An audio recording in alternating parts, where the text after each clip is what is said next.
ॐ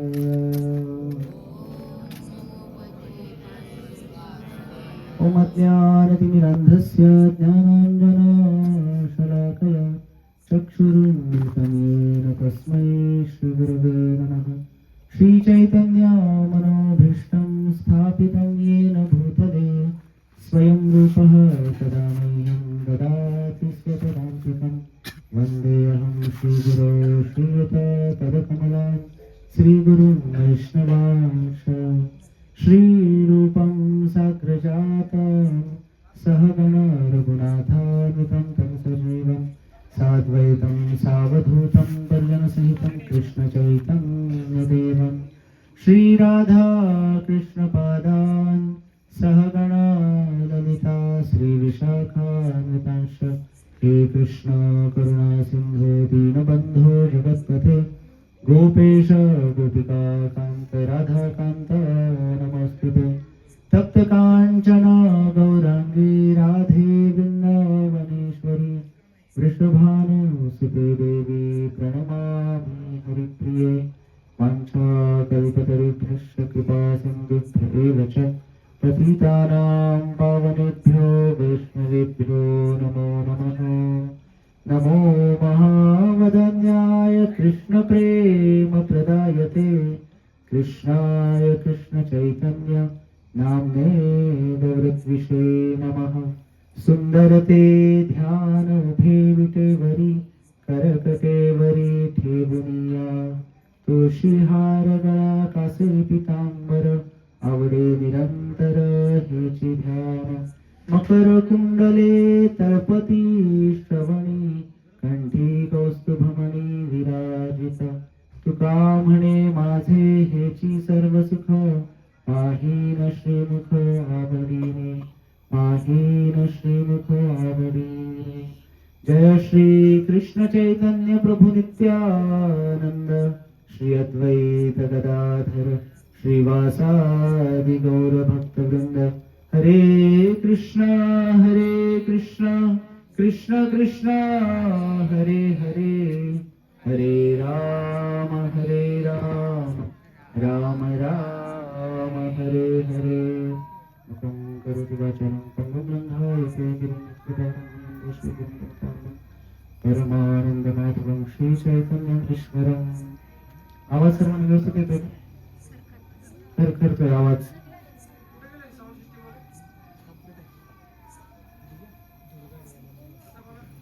हरी हरी आता आवाज येतो का व्यवस्थित? हरे कृष्ण हरी हरी हरी। तर आज आपण भगवंतांच्या विवाहाची कथा ऐकणार आहोत। भगवंतांच्या देवाच्या विवाहाची कथा, भगवान श्रीकृष्णांच्या विवाहाची कथा आपण ऐकणार आहोत। परत तसंच झालं, काही करू नका रोज, ठीक आहे असं। तर भगवंतांचा विवाह, भगवान श्रीकृष्णांच्या विवाहाची कथा भागवतामध्ये त्याचं वर्णन आलेलं आहे। आणि भगवंतांचा परवा वसंत पंचमी होती 23 तारखेला। तर त्या दिवशी विवाह सोहळा पंढरपूर धामामध्ये मोठ्या थाटामाटात साजरा केला गेला। तर त्याची कथा आपण आज ऐकणार आहोत। तर भगवान श्रीकृष्ण किंवा द्वारकाधीश त्यांना म्हणतात। तर भगवंतांनी विवाह केला, श्रीकृष्णाने सुद्धा विवाह केला, देवानी सुद्धा विवाह केला, आणि आम्ही पण विवाह करतो। मग तुमच्या सगळ्यांचं बऱ्यापैकी बसलेले आहेत, सगळे विवाहित आहात की नाही? आपण काही जण अविवाहित असू शकतात, पण बरेच जण विवाहित आहेत। बोलायचं नाही अजिबात। तर सगळेजण विवाहित आहात। मग भगवंतानी विवाह केला, मग आम्ही पण लग्न केलं, मग काय फरक आहे महाराज आमच्या आणि देवाच्या लग्नामध्ये? फरक आहे की नाही? देवानी लग्न करणं आणि आपण पण लग्न करणं यामध्ये फरक आहे की नाही? काय वाटतं आपल्याला? फरक आहे की नाही? होय, काय फरक आहे? तर खूप मोठा फरक आहे। तर भगवंत लग्न करतात, आम्ही लग्न केलं पण आम्ही संसारात फसलो किंवा अडकलो म्हणतात लोक। काय म्हणतात? लग्न करून फसलोय महाराज किंवा संसारात अडकलोय, हो सत्संगला या, पंढरपूरला या म्हणले की लोक सांगतात आम्हाला अहो महाराज संसारात अडकलोय आम्ही, कसं येणार? पण देव संसारात अडकत नाही. भगवंतांनी लग्न केलं, विवाह केला, आणि एक नाही केला देवाने विवाह. किती केले? किती बायका होत्या श्रीकृष्णांच्या? 16,108 विवाह केले. आणि साधारण व्यक्ती किती करू शकतो? एक. आणि एकच केल्यानंतर नाकी 9 येतात की नाही? एकच केले तर तिलाच कसं तरी आयुष्यभर वागवावं लागतंय म्हणते लोक. काय करायचं आता? मग आम्ही म्हणत असतो वेळ निघून गेली हो, आता काय करता येणार नाही. काय करणार? तर भगवान श्रीकृष्णांनी 16,108 विवाह केले. गीतेमध्ये म्हटलेलं आहे, जन्म कर्म च मे दिव्यम एवं यो वेत्ति तत्वतः त्यक्त्वा देहं पुनर्जन्म नैति मामेति सो अर्जुन. काय सांगितलं? फार सोपा श्लोक आहे आणि महत्वाचा आहे. 4थ्या अध्यायामधल्या 9व्या श्लोकामध्ये भगवंत म्हणतात, माझं जन्म आणि कर्म कसं आहे म्हटले? दिव्य. साधारण मनुष्यासारखं नाही. भगवान श्रीकृष्णाने जन्म घेतला तर नाळ कापावी लागली नाही. देवकीला काही नाळ कापावी लागली का? नाही. आणि आम्ही जेव्हा जन्म घेतो तर रक्ताने आणि घाणीने माखलेलं ते शरीर नाळ कापावी काय लागते आणि बरंच काय काय करावं लागतं. सीझरिंग करावं लागतं. आणि भगवंत जेव्हा जन्म घेतात तेव्हा भगवंत प्रकट होतात. म्हणून म्हणलं जन्म. भगवंत म्हणतात माझं कर्म सुद्धा, माझं कार्य सुद्धा कसं आहे? दिव्य आहे. लग्न हे सुद्धा भगवंताचं एक कार्य आहे. लग्न कार्य म्हणतो नाही आपण.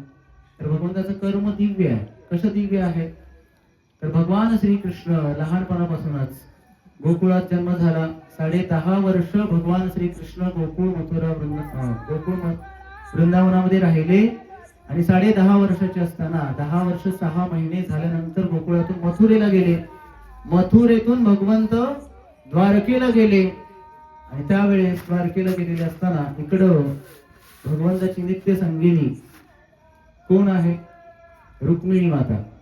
तर रुक्मिणी माता सुद्धा कौंडिन्यपुरामध्ये, आता हे कौंडिन्यपूर कुठे येतं? विदर्भ, महाराष्ट्रातलंच आहे. तर आता तुम्ही आज आपण विठ्ठल रुक्मिणीचा विवाह सोहळा सुद्धा या ठिकाणी साजरा करणार आहोत. भगवंताचा आता अभिषेक सुंदर पाहिलात आपण. आणि त्यानंतर आता विवाह सोहळा. तर तुम्ही सर्वजण लग्नाला आलेले आहात, पाहुणे मंडळी, मित्रमंडळी. तर तुम्ही ठरवा आता तुम्ही कोणत्या बाजूने आलेले आहात? वधू पक्षाकडून आहात का वर पक्षाकडून आहात?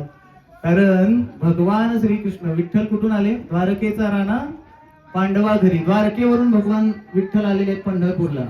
पण रुक्मिणी कुठली आहे? महाराष्ट्राचीच आहे. आणि आपण सगळे कुठले आहात? महाराष्ट्राचेच आहात. मग आपण कोणत्या पक्षातले झालात? कोणत्या पक्षातले झालात आपण? रुक्मिणी मातेच्या पक्षातले आहोत आपण. आणि भगवंत इथून कुठे गेले? द्वारका कुठे येते? गुजरात मध्ये. तसं तर भगवंताचं धाम कुठल्याही भौतिक याच्यामध्ये येत नाही, राज्यामध्ये वगैरे. आणि तसं जर समजलं तर तो अपराध होतो. पण म्हणायला लोक म्हणतात भगवान श्रीकृष्ण गुजरात मध्ये आहेत, द्वारका गुजरात मध्ये, आणि भगवंत त्या ठिकाणी गेले. तर गुजरातचे भगवंत आणि महाराष्ट्राची रुक्मिणी माता. तर महाराष्ट्राचे देव कोण झाले? मग जावई झाले. जावई पांडुरंग कोण झाले? जावई झाले. आणि मग त्या भगवंताचा विवाह. तर या ठिकाणी रुक्मिणी माता लहानपणापासून भीष्मक राजाची कन्या होती. रुक्मिणीच्या वडिलांचं नाव काय?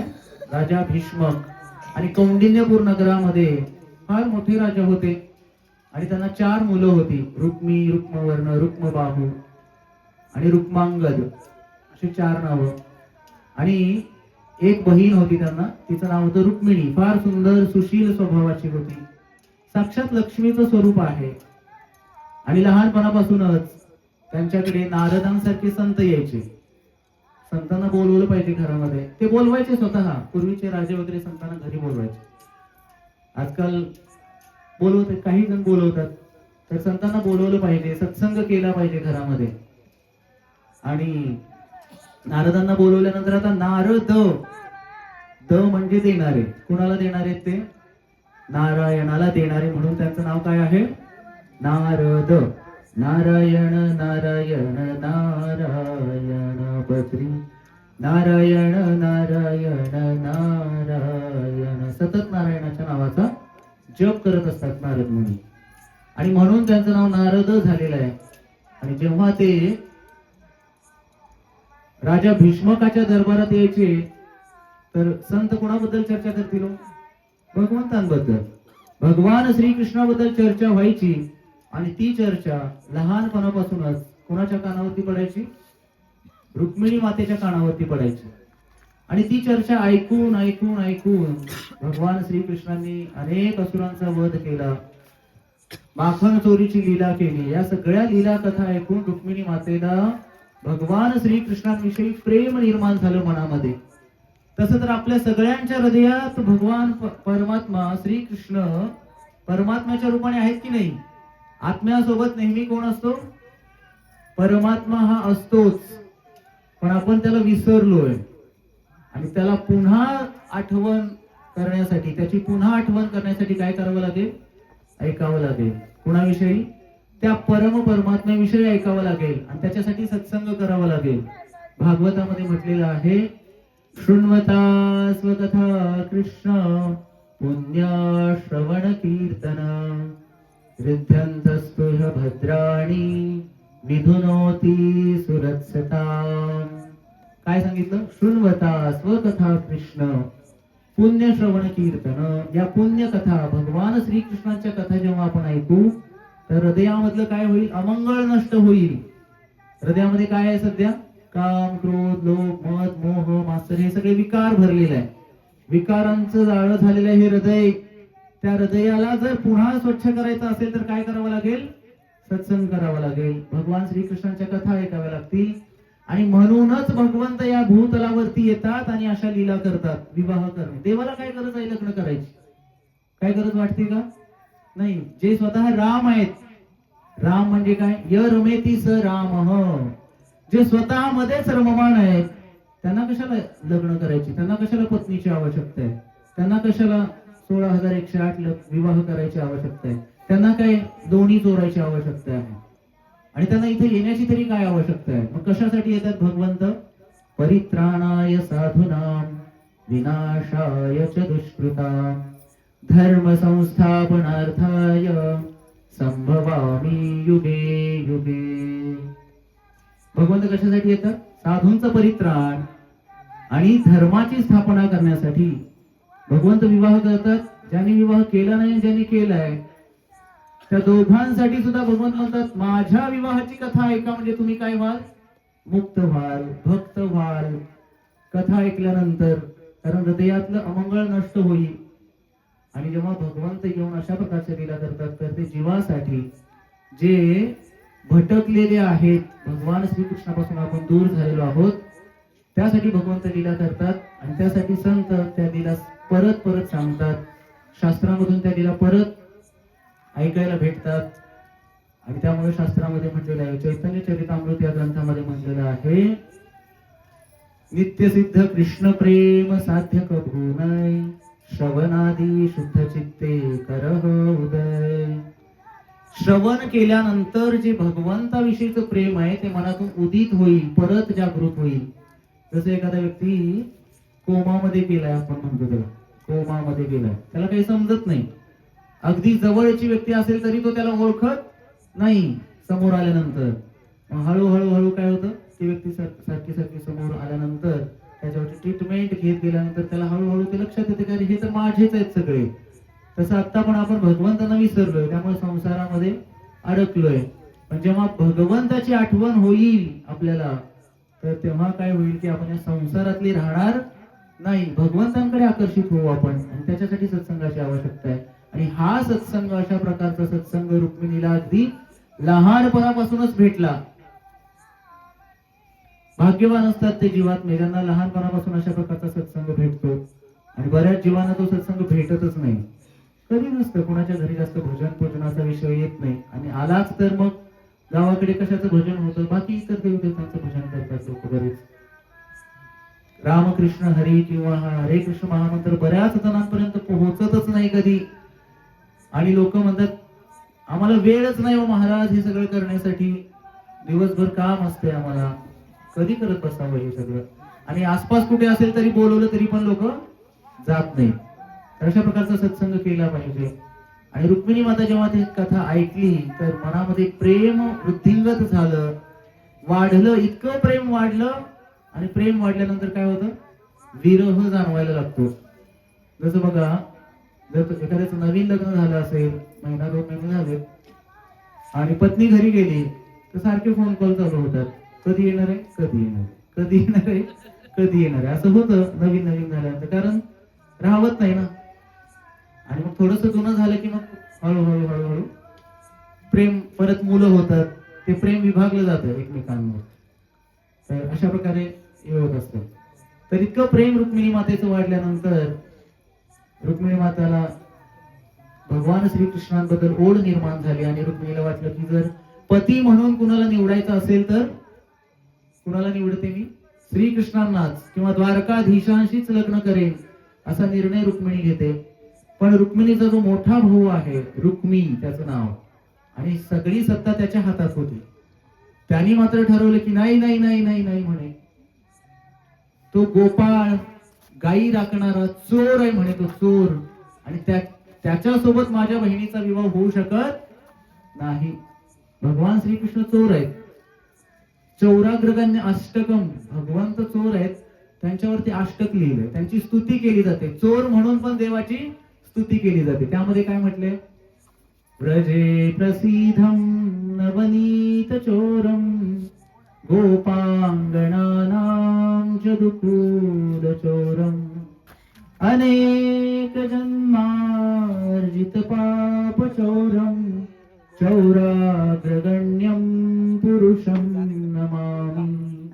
काय म्हटलेलं आहे, व्रजे प्रसिद्धम नवनीत चोरम. वृंदावनामध्ये जे लोणी चोरतात ते भगवंत आणखी काय चोरतात, अनेक जन्मार्जित पाप चोरम, अनेक जन्माचे पाप चोरतात. भगवान श्रीकृष्ण काय करतात, अनेक जन्मीचं पाप चोरतात भगवंत. तर असे हे भगवंत. आणि काय चोरतात, चित्त चोर. भगवंत काय आहेत, तिकडे नका बघू, त्यांची सेवा करू, कथा ऐका. भगवान श्रीकृष्ण चित्त चोर आहेत, मनाला चोरून घेणारे भगवंत आहेत. आणि एखाद्याचं मन जर चोरलं तर मग तो या जगात राहत नाही. असं म्हटलं जातं की पंढरीचे भूत मोठे. पंढरीचे काय म्हटले, भूत मोठे. देवाला काय म्हणू शकतो, भूत. आल्या गेल्या झडपी वाटे. जर तुम्ही पंढरीला संत म्हणतात की जाऊ नका, कारण तिथे एक मोठं भूत आहे. आणि जर तुम्ही गेला चुकून तर त्या चंद्रभागेच्या वाळवंटात तर जाऊच नका, कारण तिथल्या भूताने जर झपाटलं, बहु खेचरीचे रान जाता वेडे होय मन, असं म्हटलेलं आहे. तर मन जर वेडे झालं पंढरपूरला जाऊन तर परत तुम्ही माघारी येणारच नाही. वृंदावन जाऊंगी सखी, वृंदावन जाऊंगी, मेरे उठे विरह की पीर सखी, वृंदावन जाऊंगी, वृंदावन जाऊंगी सखी, वृंदावन जाऊंगी. आणि काय पुढे म्हटलेलं आहे, लौट न आऊंगी. एखादा व्यक्ती जर वृंदावनला गेला तर तो परत माघारी येऊ शकत नाही, कारण तो वेडा होऊन जातो भगवंताच्या प्रेमामध्ये. आणि अशाच प्रकारचं प्रेम रुक्मिणीचं झालेलं होतं. पण भाऊ म्हणला की नाही नाही नाही, त्या चोरासोबत मी लग्न लावून देणार नाही. माझ्या बहिणीचं तिच्यासाठी मी चांगला योग्य वर निवडून आणलेला आहे. कोण वर आणलेला आहे बाबा, तो म्हणतो शिशुपाल माझाच मित्र आहे, माझ्या ओळखीचा आहे चांगला, आणि फार गुणी आहे, सद्गुणी आहे असं सांगत होता. आता शिशुपाल तर होता राक्षस प्रवृत्तीचा, आणि तो सांगतोय काय की माझाच मित्र आहे. तर ही कलियुगाची अवस्था या ठिकाणी सांगितलेली आहे. जे राक्षस प्रवृत्तीचे लोक आहेत त्यांना लोक काय म्हणतात, बाहेरचे लोक चांगले म्हणतात. कपडे कसे घातलेत, मुलगा बघायला गेल्यानंतर आजकाल काय बघितलं जातं, पहिला प्रश्न विचार, पोराला जॉब आहे का, जॉब करतोय का, नोकरी आहे का, नोकरी आहे का, ठीक आहे नोकरी आहे, जमीन किती आहे हो. लग्न करायला गेल्यानंतर काय विचारतात, जमीन किती आहे हो. पण त्या पोराचे विचार कसे आहेत हे कोण विचारत नाही. त्याच्या गळ्यात तुळशीची माळ आहे का हो, तो देवाचा भक्त आहे का हो, हे कोणी विचारत नाही. गरज वाटत नाही लोकांना. पैसा, घर चांगलं आहे का, या सगळ्या गोष्टी बघितल्या जातात. आणि मग काय बघायला पाहिजे, काय त्या सगळ्या गोष्टी बघितल्या पाहिजे, त्याचे विचार कसे आहेत. नाहीतर मग काय होतंय की परवाच आम्ही ऐकलं की 3-4 वर्ष अभ्यास केल्यानंतर MPSC मध्ये क्लास 1 अधिकारी झालेले ऑफिसरांनी काय केली, क्षुल्लक कारणासाठी आत्महत्या केली. क्लास 1 ऑफिसर, सांगली जिल्ह्यातलीच घटना आहे, त्याचं नाव मला आता आठवत नाही. पुण्यामध्ये अभ्यास केला बराच वर्ष शिकून आणि क्लास 1 ची पोस्ट काढल्यानंतर आत्महत्या करतात. असं का होतं? कारण ज्ञान नाही, आध्यात्मिक ज्ञान काहीच नसल्यामुळं. कधी त्या भगवद्गीतेशी आमचा संपर्क आलाच नाही, कधी भगवत सत्संग आम्ही केलाच नाही. तर असं म्हणतात की राम नाम की लूट है, लूट सके तो लूट, अंतकाल पछताएगा जब प्राण जाएंगे छूट. तर हे सत्संग, हे दिव्य ज्ञान भगवंतांविषयीच जिवंत असतानाच घेतलं पाहिजे. नाहीतर मेल्यानंतर लोक ऐकवतात, मेलेल्या व्यक्तीला घेऊन जाताना काय ऐकवतात, राम नाम सत्य है. आता मेलेल्या मड्याला सांगून काय उपयोग होणार आहे, राम नाम सत्य है. जिवंत असताना कधी त्याला कळालं नाही राम नाम सत्य है, आणि जर त्याला कळालं असतं तर काय केलं असतं, त्यांनी भजन केलं असतं. तसं रुक्मिणी मातेला या सगळ्या गोष्टी समजलेल्याच होत्या, कारण ती भगवंताची नित्य संगिनी आहे. पण भावाच्या दबावाखाली येऊन रुक्मिणी माता काही बोलली नाही. पण मनामध्ये तर होतं की नाही, मी नाही त्या शिशुपाळशी विवाह करणार. म्हणून रुक्मिणी क्षत्रिय होती, राजकन्या होती, आणि मग तिने काय केलं, निर्णय घेतला की काहीतरी करावं लागेल.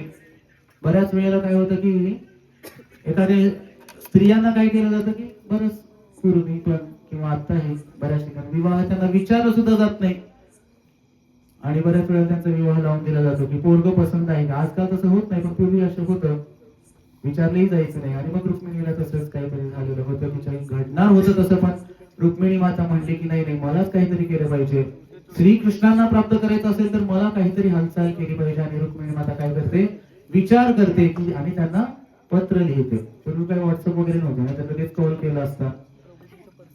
रुक्मिणी माता पत्र लिहिते, प्रेमपत्र. पहिलं प्रेमपत्र कोणी लिहिलं असेल तर रुक्मिणी मातेने. Love letter to lord Krishna, first love letter in the world. भगवान श्रीकृष्णांना पहिलं पत्र रुक्मिणीनं प्रेमपत्र लिहिलेलं आहे. आणि त्या पत्रामध्ये रुक्मिणी माता म्हणते, 8 श्लोकांचं ते पत्र आहे श्रीमद भागवतामध्ये. रुक्मिणी हरण नावाचा अध्याय आहे, 53वा अध्याय 10व्या स्कंधामधला, आणि त्यामध्ये 8 श्लोकांचं पत्र आहे. त्या श्लोकामध्ये रुक्मिणी माता म्हणते, श्रुत्वा गुणान् भुवन सुंदर शृण्वतां ते, निर्विश्य कर्ण विवरैर्हरतो अंगतापम्, येषावतां अखिलार्थ लाभम त्वयच्युतम् अपत्रपं मे. त्यामध्ये रुक्मिणी म्हणते की श्रुत्वा गुणान् भुवन सुंदर शृण्वतां तम, या जगात सगळ्यात सुंदर कोण असेल तर हे भगवंत तुम्ही आहात. आणि तुमच्या या लीला कथा ऐकल्यामुळं माझ्या मनामध्ये तुमच्याविषयी प्रेम निर्माण झालेलं आहे.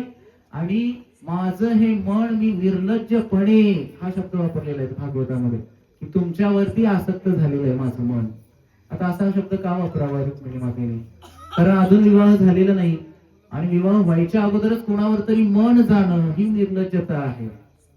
आता ह्याला निर्लज्जता ही म्हणता येत नाही, कारण रुक्मिणीचं भगवंतांविषयीचं जे प्रेम आहे, श्री श्री विठ्ठल रुक्मिणी भगवान की आलेले आहेत, सजलेले आहेत भगवंत. तर भगवंतांचं रुक्मिणीचं प्रेम आहे, आणि प्रेमामध्ये इतकी भावविभोर झालेली आहे ती रुक्मिणी. आणि प्रेम असलेल्या व्यक्तीला प्रेम वेड असतं म्हणतात, प्रेम आंधळ असतं असं पण म्हणतात, प्रेम वेडा झालाय असंही काही पण म्हणतात. तर तशीच काहीशी रुक्मिणी माता झालेली होती भगवंताच्या प्रेमामध्ये. आणि तिनं प्रेमपत्र लिहिलं काय, आणि त्या एका ब्राह्मणाला बोलवलं, कारण भगवंतांना ब्राह्मण फार प्रिय आहेत. आणि त्या ब्राह्मणाच्या हातामध्ये दिलं ते पत्र, आणि सांगितलं की अर्जंट आहे, अर्जंट संदेश घेऊन जावा.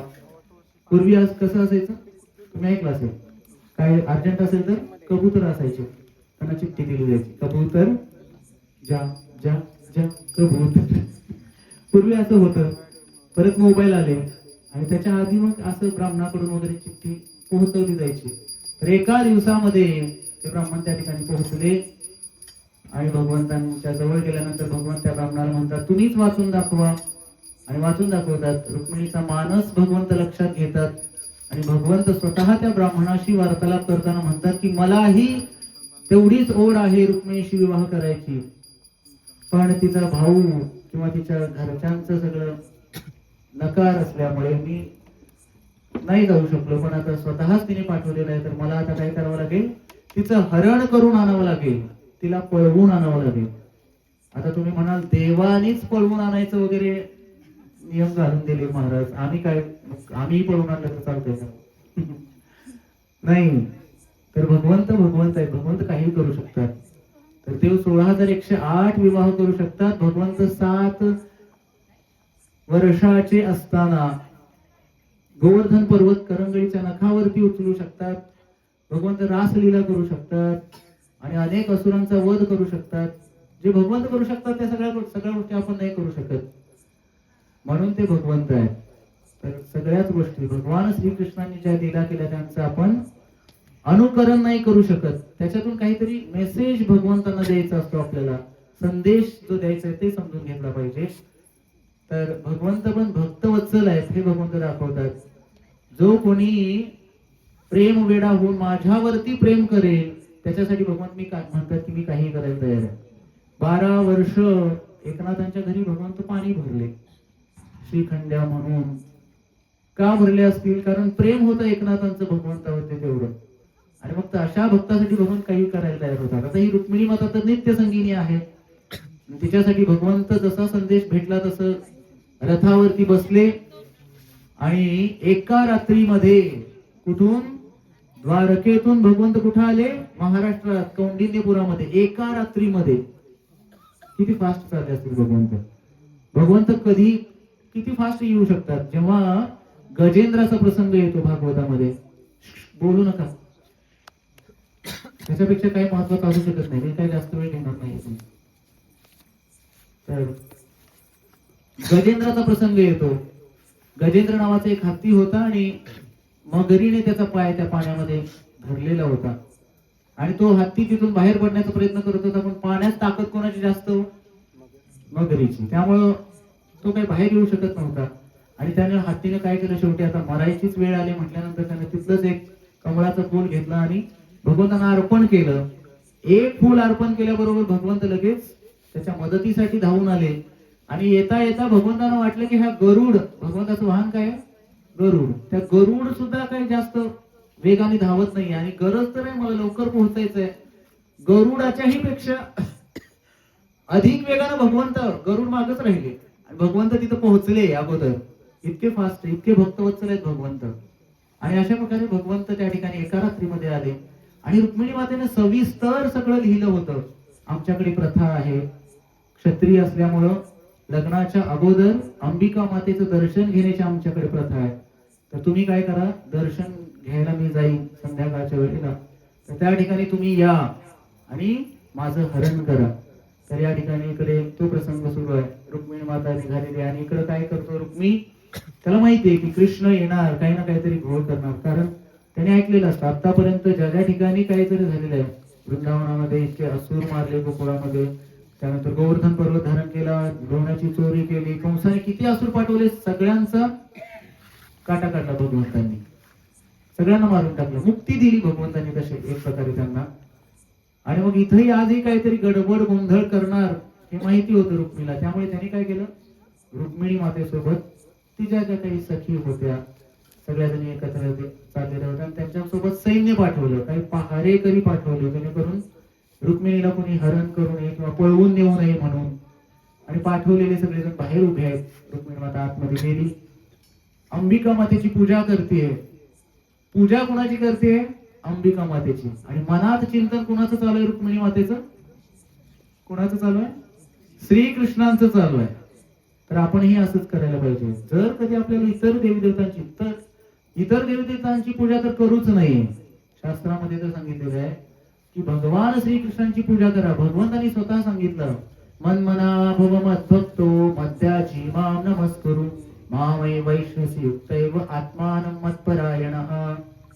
भगवंतांनी 4 गोष्टी सांगितल्या. मन्मना भव मद्भक्तो, माझा भक्त बन, श्रीकृष्णांनी सांगितलंय. इतर कुठल्या देवाने कुठं सांगितलंय का? नाही. कुठल्याही शास्त्रात असा उल्लेख तुम्हाला सापडणार नाही. पण पण भगवंतांनी सांगितलं माझा भक्त बन, मला शरण ये, मध्याची माझी पूजा कर, आणि चौथी गोष्ट मला नमस्कार कर म्हणले भगवंत. 4 गोष्टी सांगितल्या. तर या 4 गोष्टी आपण केल्या पाहिजेत. आणि म्हणून इकडे भगवंत रुक्मिणी माता पूजा करते देवीची, आणि त्या देवीकडे मागणं काय मागतीये. जसं गोपींनी सुद्धा, वृंदावनातल्या गोपींनी सुद्धा कात्यायनी देवीची पूजा केली, आणि मागणं काय मागितलं. सर्वांनी हात जोडा आणि माझ्या पाठीमागं म्हणा, कात्यायनी महामाये महायोगिन अधीश्वरी. इकडं माताजी सगळे पेंगायला लागले जोरात. कात्यायनी महामाये, जोरात म्हणा, महायोगिन अधीश्वरी. नंद गोप सुतम देवी पतिं मे कुरुते नमः. ह्या श्लोकाचा अर्थ आहे, त्या कात्यायनी देवीला म्हणतात गोपी, हे महामाया काय कर, नंद गोप सुतम देवी, नंदा जे गोप आहेत त्यांचा पुत्र श्री कृष्ण आम्हाला पती रूपामध्ये प्राप्त व्हावा ही आमची इच्छा आहे. जी त्यांनी 1 महिन्याचं व्रत केलं होतं गोपींनी, आणि त्या व्रताची फलश्रुती किंवा फल म्हणून, व्रताचं फळ म्हणून आम्हाला कृष्ण पती रूपामध्ये प्राप्त व्हावे. आणि मीराबाई सुद्धा काय म्हणतात, तर मीराबाईंनी जेव्हा त्यांच्या पतीचं निधन झालं, तर त्यावेळेस एकतर पती निवडतानाच मीराबाई म्हणत होते की अगदी लहानपणापासून खेळत होती मीराबाई, आणि खेळता खेळता काय झालं की तिला आवाज आला, वरात कुणाची तरी चाललेली होती खालून, आणि आईला तिने विचारलं, आई हे काय चाललंय, हा काय प्रकार, म्हणजे हे नवीनच दिसतंय मला, काय आहे. तर आई म्हणते की अगं हा वरात आहे, वरात. तर ती वरात काय असते, तो घोड्यावर कोण बसलाय, तर ती म्हणते, आई म्हणते की अगं घोड्यावर बसलेला नवरा आहे. मीराबाई म्हणते नवरा काय असतो, मग माझा नवरा कोण आहे, छोटी मीराबाई विचारते. आणि तिची आई म्हणते तुझा नवरा कृष्ण आहे, तो कुठे आहे. मग आई एक तिला छोटीशी मूर्ती कृष्णाची आणून देते, आणि 5 वर्षाच्या मीराबाईच्या डोक्यामध्ये काय बसलं की कृष्ण माझा नवरा आहे. आणि तेव्हापासून तिनं स्वतःला कृष्णाला समर्पित केलेलं होतं. आणि जेव्हा मोठी झाली, वयामध्ये आल्यानंतर सुद्धा तिनं काय केलं की विवाहाला तयार होत नव्हती. ती आईला म्हणाली की तू तर सांगितलंस की विवाह एकदाच होतो, आणि माझा तर विवाह झालाय तेव्हा तू मला सांगितलं होतंस की तुझा नवरा कृष्ण आहे म्हणून, आणि आता मग दुसरं लग्न कशाला करायला सांगायला लागली मला. कोण म्हणतंय असं, मीराबाई. कारण मनातून कुणाला स्वतःला अर्पण केलं, भगवान श्रीकृष्णांना अर्पण केले. आणि जेव्हा लग्नाची वेळ येते त्यावेळेस मीराबाई म्हणतात, अरे ऐसे वर को क्यों वरू जो जन्मे और मर जाए. काय म्हणतात, असा पती का प्राप्त करावा मी जो जन्म घेणार आहे आणि मरणार आहे. पण भगवान श्रीकृष्ण जन्म घेतही नाहीत आणि मरतही नाही, कारण भगवंत कधी मरतात का, नाही. आणि म्हणून जेव्हा मीराबाईंच्या पतीचं निधन झालं तेव्हा त्यांनी काही नाही केलं, हातातल्या बांगड्या फोडल्या नाहीत, डोक्यावरचं कुंकू त्यांनी पुसलं नाही, कारण त्या म्हणल्या की मी त्याला कधी पती मानलंच नव्हतं, माझे पती श्रीकृष्णच आहेत. मी देतो गिरीधर गोपाल दुसरं नकोई, मीराबाई म्हणतात त्यांच्या भजनामध्ये. तर अशा प्रकारे संत प्रेमामध्ये वेडे झालेत, आणि जो व्यक्ती प्रेमामध्ये वेडा होतो त्याला जग दुनियेचं काही भान राहत नाही, किंवा त्याचे नियम तो सगळे मोडून टाकतो.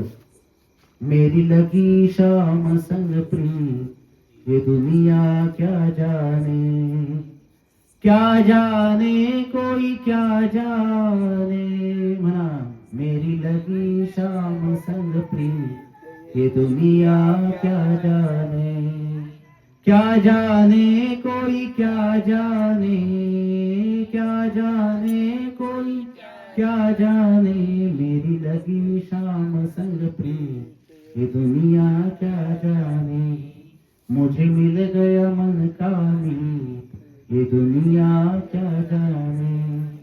काय म्हटले, भगवंतांसोबत जर प्रेम झालं तर ही दुनिया काही जाणू शकत नाही त्या व्यक्तीला. लोक आम्हालाही म्हणतात हरे कृष्णवाले, हरे कृष्ण मध्ये गेला म्हणजे तो वेडा झाला हो. हरे कृष्ण मध्ये असणारे लोक वेडे असतात म्हणतात. आमचे गुरु महाराज म्हणतात हा आम्ही वेडे आहोत. कुणासाठी वेडे आहोत, भगवंतांसाठी वेडे झालो आम्ही. आणि मग बाकीचे लोक संसारात वेडे झालेत आणि प्राप्त काय होणार आहे? काहीच नाही. मृत्यूच्या वेळेस काही प्राप्त होणार आहे का संसारात? मन अडकलेल्या व्यक्तीला नाही काही होणार. पण ज्याने आयुष्यभर भक्ती केली त्याला भगवंत आठवतील, आणि जरी नाही आठवले तर भगवंत म्हणतात की येणं केणं प्रकारे मी त्याच्या स्मरणात जाईनच. तर अशा प्रकारे रुक्मिणी माता पूजा करते त्या देवीची, आणि देवीची पूजा करत असताना तिच्या मनामध्ये अनेक संभ्रम निर्माण होत आहेत की कृष्ण आले असतील की नाही, आले असतील की नाही, आले असतील की नाही. आणि असं होत असतानाच देवीच्या हातातून एक फूल खाली पडतं आणि जणू काही देवीचा आशीर्वाद भेटला किंवा संकेत भेटला की भगवंत आलेत, कृष्ण आलेत. आणि त्यावेळेस रुक्मिणीला खूप मनामध्ये उल्हास आनंद होतो. आणि पूजा समाप्त करून रुक्मिणी माता बाहेरच्या दिशेने निघालेली आहे. इतकं सौंदर्य त्या रुक्मिणीचं. डोक्यावरती असा पदर होता आणि असा पदर पूर्ण झाकून घेतलेलं होतं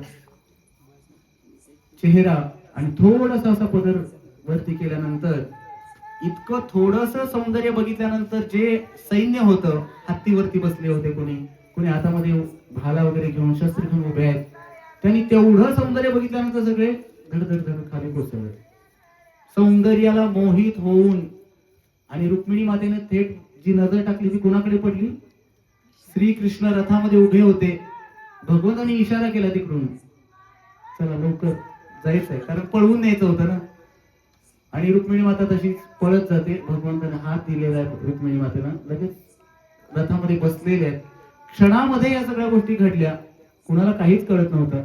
आणि त्या रुक्मिणी मातेकडे काही जण बघत होते, काही जण भगवंतांकडे बघत होते. इतके सुंदर भगवंत, घनश्याम रंगाचे, आणि काय तो भगवंताचा वेश, आणि बरहा पीडम नटवर्वपू कर्णयो कर्णिकारम बिभ्रद्वासः कनक कपिशं वैजयन्तीं च मालां रंध्रान् वेणुरधर सूदयन् गोपवृन्दै वृंदावनं प्राविशत गीत कीर्ती, असं म्हटलेलं. इतके सुंदर भगवंत. आणि त्या भगवंताकडे पाहतच राहिले बरेच जण, आणि काही जण रुक्मिणीकडे पाहत राहिले. आणि ते घडते काय कोणाला कळलं नाही. भगवंतांनी लगेच हातात धरला आणि रथ गेला निघून. आणि बाकीच्यांची चर्चा सुरू झाली, अहो काय ते सुंदर होते कृष्ण, दोघ जण एकमेकांसाठीच बनले होते की काय जणू, आणि जोडा फार सुंदर दिसत होता. आणि ही चर्चा कोण ऐकलं? रुक्मिणीचा भाऊ. आणि ही चर्चा ऐकल्यानंतर तो म्हणला, अरे तुम्हाला कशासाठी पाठवलं होतं? तुम्ही पहारा देत होता ना, तो पळवून गेलास, पळवून नेलं त्यानं माझ्या बहिणीला. पळा पळा पळा त्याला आडवा करत. तोपर्यंत भगवंत पुढे निघून गेलेले होते. आणि मागणं रुक्मिणी सगळ्या सैन्याला घेऊन जातो. वाटेमध्ये हे सगळं तोपर्यंत बलरामांच्या कानावरती जातं. तिकडून बलराम पण आलेले आहेत. आणि मग वाटेत अडवल्यानंतर बलरामांना दिसतं कृष्णाच्या सोबत कोणीतरी एक मुलगी आहे. आणि बलरामांना वाटतं याने काहीतरी घोळ नक्कीच आता पण केलेला आहे. अगदी लहानपणापासून माती काय खाल्ली भगवंतांनी एकदा, त्यानंतर लोण्याची चोरी केली तेव्हा पण यशोदेने बांधून घातलं होतं, आणि आता मोठा झालाय तरी सुद्धा ह्याची काही सवय जात नाही. आणि तेव्हा बलराम रुक्मिणी आक्रमण केलेलं असते भगवंतांवरती.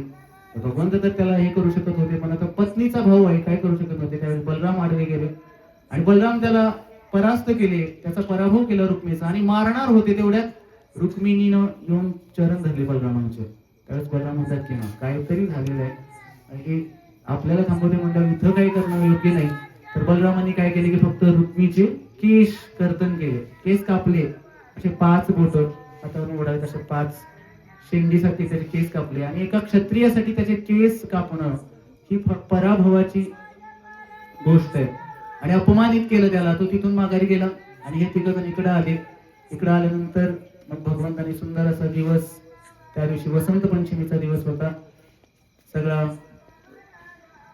द्वारकेमध्ये खूप सुंदर वर्णन आहे भागवतामध्ये. सगळीकडे द्वारकेमध्ये सडा रांगोळ्या टाकलेल्या आहेत, गुलाब जलाचा सडा टाकलेला आहे, सारवण केलेलं आहे गाईच्या शेणाचं. सगळीकडे कीर्तन सुरू आहे, भगवंताच्या नावाचा जय घोष सुरू आहे. आणि चौकामध्ये गाण केलं जात आहे, नृत्य केलं जात आहे. आणि सुंदर असा मंडप, त्यामध्ये ब्राह्मणही आलेले आहेत, देवकी वसुदेवही होते, यज्ञ पेटलेला होता. आणि भगवंत विवाहासाठी सज्ज झालेले आहेत. आणि रुक्मिणी माता ही सजलेली आहे. आणि काय ते सौंदर्य रुक्मिणीचं. अशी रुक्मिणी बावरी झाली ग विठुरायाची, नवरी झाली ग मनाची रुक्मिणी बावरी झाली ग विठुरायाची नवरी झाली ग. आणि मग त्यामध्ये पुढे म्हणलेलं चंद्राला मिळाली चांदणी विठुला मिळाली रुक्मिणी आणि काय आणि काय आणि काय प्रत्येकाचा भाव आहे. तर नित्य संगिनी आहे भगवंताची. इतकं सुंदर दोघंही सजलेले आहेत नटलेले आहेत आणि अंतरपाठ ठरलेला आहे अक्षता झाल्या आणि शुभलग्न सावधान अशा प्रकारे लोक विवाह बंधनात अडकले आणि मग भगवंताचा संसार सुरू झालेला आहे पती पत्नींचं नातं.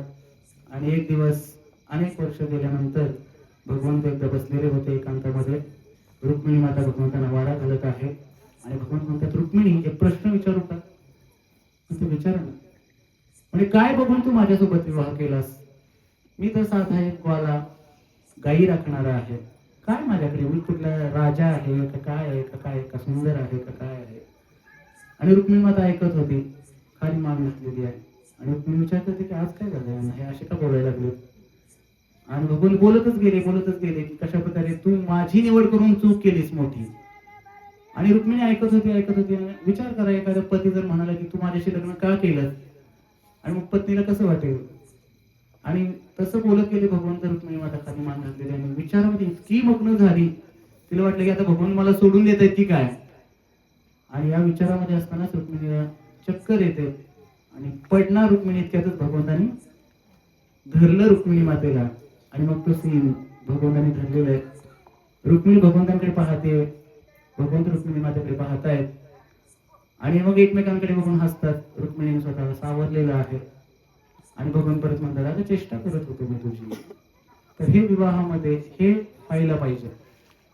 पती पत्नी म्हणलं की कधी राग रुसवा फुगवा सगळ्या गोष्टी आल्या आणि तीच रुक्मिणी रुसून जेव्हा पंढरपूरला आली तेव्हा भगवंत सुद्धा त्या रुक्मिणीला शोधायला पंढरपूरला आलेले आहेत. तर अशा प्रकारे ही विवाहाची कथा. आणि त्यानंतर भगवंताचं फार मोठं कुटुंब झालं. एका पत्नीपासून भगवंतांना 10 मुलं आणि 1 मुलगी असं आहे. तर बहुतेक 9 मुलं आणि 1 मुलगी असं काहीतरी आहे. 10 16,108 म्हणजे भगवंताचं एकट्याचं कुटुंब किती झालं विचार करू शकता. 16,108 आणि प्रत्येक पत्नीचं 10 मुलं झाली. किती झाले 1 लाख पेक्षा जास्त भगवंताचाच मोठा परिवार.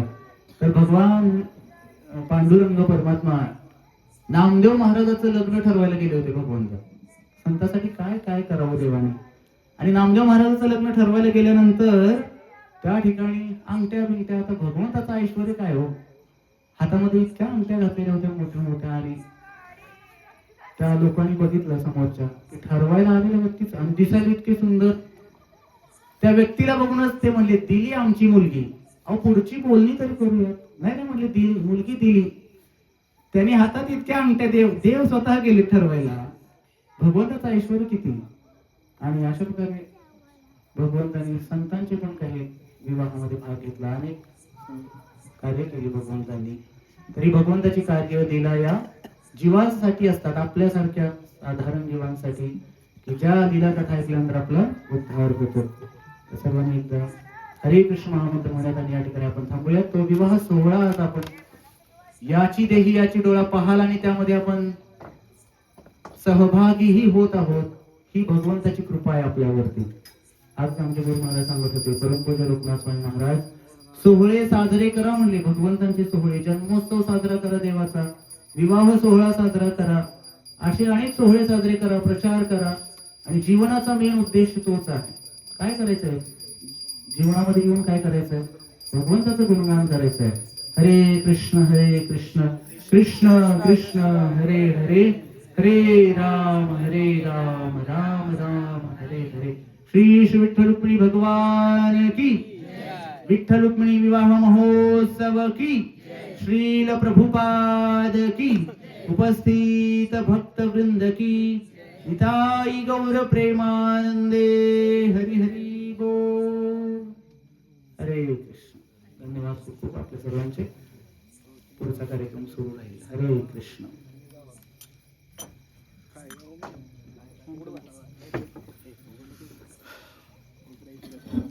हरे कृष्ण. तर खूप खूप धन्यवाद आपल्या सर्वांचे.